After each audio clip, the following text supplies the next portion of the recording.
Lisa Crilley Mallis is a time strategist recognized for providing practical solutions to everyday productivity challenges. A certified coach, trainer, and facilitator, Lisa knows that one size fits all does not apply when it comes to getting the most out of your day with ease.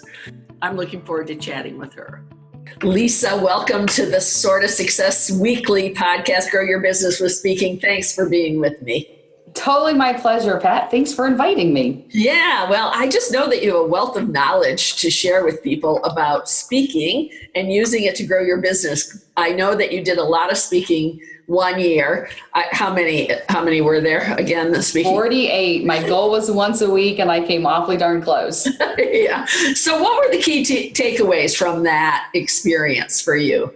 My biggest takeaway from that experience was the fact that I don't want to speak to sell. Yeah. Shocking. It took 48 times to figure that out, but that is absolutely my number one.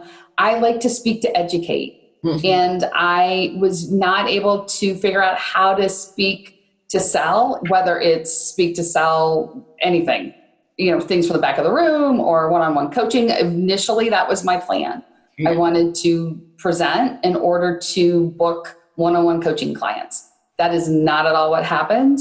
So my biggest takeaway from that is I want to speak to educate and speak to train more than anything else, more than speak to market. Yes. And I believe that you told me that you have been nurturing names, the emails that you got during that. So talk about what you've done with the names that you gathered during that 48 speaking engagement year. Right. So they go on my email list.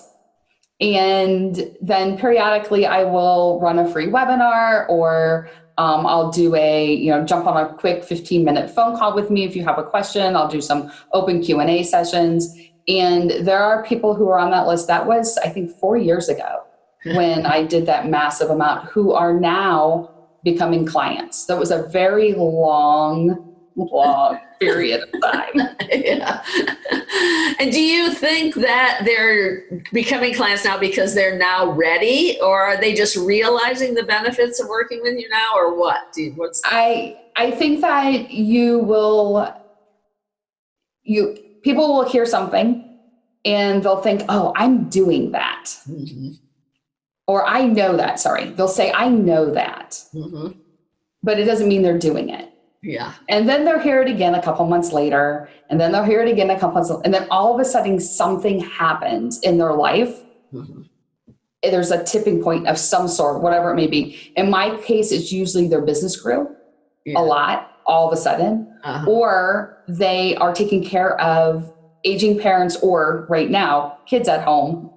Well, they're used to kids not being at home, right? So, and then all of a sudden they're like, man, I'm not doing that. Like I know it, but I'm not doing it. And then they reach out. So I think a piece of it is they may have needed it when they first heard it, but they weren't ready to make the change. I share with clients all the time, when the pain of moving becomes greater than the pain of staying, that's when you're ready for help. Yeah. I think that was a piece of it. I also think that because I'm more comfortable training than marketing, the clients I did book were corporate training gigs, which is not what my intention was. And so those came right at the beginning. Yeah. And some of those will still pop up periodically, but it's more the one-on-one clients that will come now as fruit from that seed planted years ago. Yeah, right. That's amazing. So do you do as much speaking? I know now you're probably not doing any speaking that way. So what are you doing instead? So now what I'm doing is I will be a guest expert in someone's existing group. Okay. So whether that is an existing chamber group, I'll jump on for 20 minutes and share knowledge about, strategies to how to work from home remotely. Or how do you support your staff who used to all be in the same room with you and now are all, spread out all over the place. So I'll do that, but more so I'm getting into groups like Facebook groups where people have a community already. And then I come in there, and typically that's a paid gig. They'll pay my hourly rate to come in and answer questions and present within the community. So I do much more of that now. Yes. Than, so they're paying you to come in. Do you get to make an offer? Yes, absolutely. And those groups are teed up for me and well primed for that. And it's a soft offer. It's if I didn't have an opportunity to answer your question today that you still have, here's my email. I'm happy to jump on a call with you for 15 or 20 minutes. And people take advantage of that. Yeah. So does that feel more comfortable to you than what you were doing in the 48 talks? So much. Like, I am not a memorizer or a script person, or, I work off of bullet points. I always have.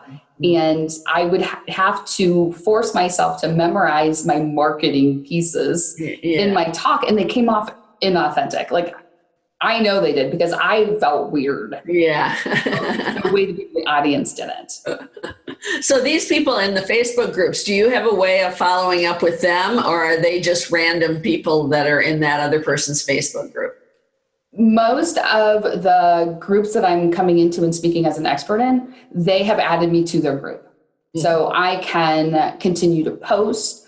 So it's not a come in and, a once and done, which is, again, much more the way I believe and the way I think, because it's habit changing, the things that or habit building, the things that I talk about. So a one and done isn't going to last long. So I'm able to come in, post videos periodically. So I'm a guest expert in their group for long term. Yeah, that's an awesome strategy. Really great. So it seems like I heard you say last night on a meeting something about a new niche that you're working in. Why don't you tell us a little bit about what you're up to now? Yeah, absolutely. So throughout most of my career as a time strategist, I've worked with service-based professionals. Every once in a while, there would be a product-based business owner, and periodically I would have an employee of a company, but almost always it was service-based. And as I started to dig in and do some work and realize, that's still a really broad arena of people. Let's look for, are there any commonalities within that group? And I found a couple, and the easiest one for me to figure out how to market to was professional financial advisors, the independent financial advisors and financial professionals. So the people who are in that RIA space. Yeah. I had a number of clients from that group already. I could relate to the challenges these people had, and they have a very open and welcoming, that RIA space is very open and welcoming community. So I was able to make connections right away. Yeah. And so are you going to use speaking or webinars or anything to try to attract clients there? I am. And again, in that same thought of training versus one-on-one client work. So I've submitted some proposals. Once the next round of conferences open, we'll see when that is. But I'm in a lot of those closed Facebook groups from people who are running that. So there's a number of people who are in the similar space or in the same space who do similar work that we overlap. So like there's a woman who does automation.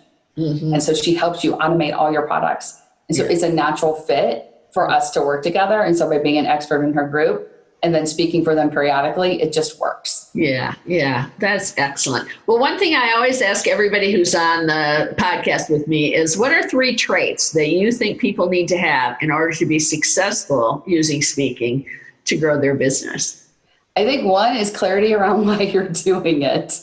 So, and or the ability to change your mind partway through. Like, why are you speaking? Are you speaking because it's a lead generation activity? Are you speaking because you're looking to be, social proof, be the expert? Or are you speaking to gain clients? And so that's one. Another one is clarity of message.